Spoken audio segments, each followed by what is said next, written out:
దేవుని పరిశుద్ధ నామమునకు మహిమ కలుగును గాక. Good morning friends, how are you?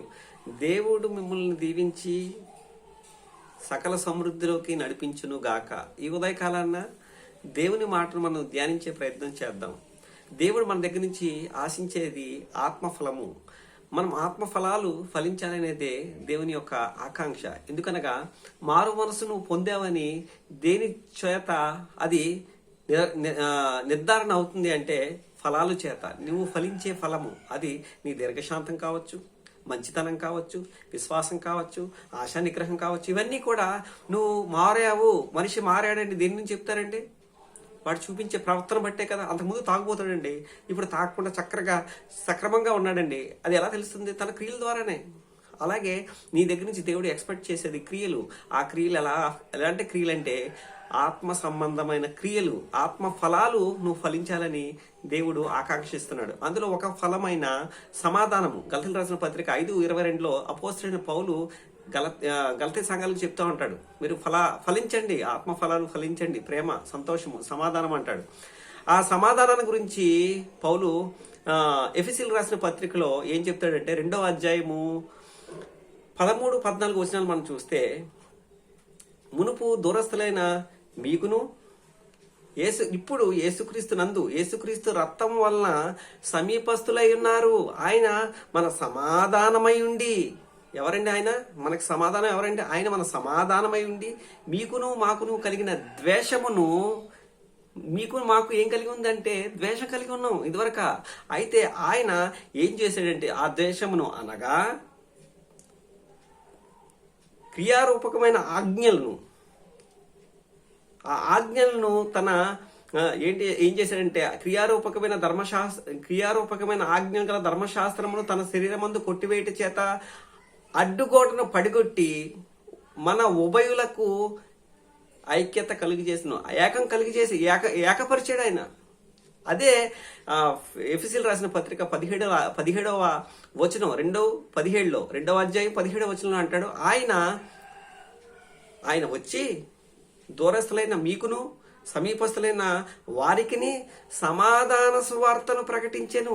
ఏమండి, ఏం ప్రకటించాడు యేసుక్రీస్తు అంటే సమాధానానికి కర్త అయిన, సమాధాన కర్త కాబట్టి సమాధాన కర్త అయిన దేవుడు మీకు తోడుగా ఉంటాడని చెప్పి అంటాడు పౌలు. ఆయన మనకి సమాధానాన్ని అనుగ్రహిస్తాడు.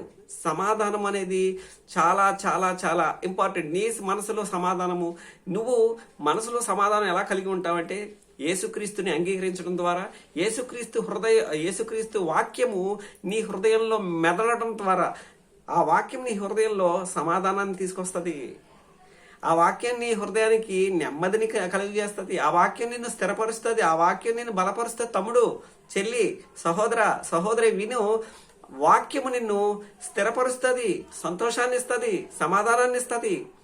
ఏమంటే నీకు దేవునితో, నీకు మనుషులతో సఖ్యత, సమాధానం కావాలా? అయితే నువ్వు సమాధానం అనే ఫలాన్ని ఫలించాలంటే వాక్యాన్ని నువ్వు అంగీకరించాలి. క్రీస్తుని నీ హృదయంలో చేర్చుకోవాలి. ఆయన సమాధాన సువార్తను ప్రకటించారు. ఏ సువార్త అంటే నిన్ను వల్ల నీ పొరుగువాడిని ప్రేమించు, పూర్ణాత్మతో పూర్ణ బలంతో నీ దేవుడిని యెహోవాను సేవించు.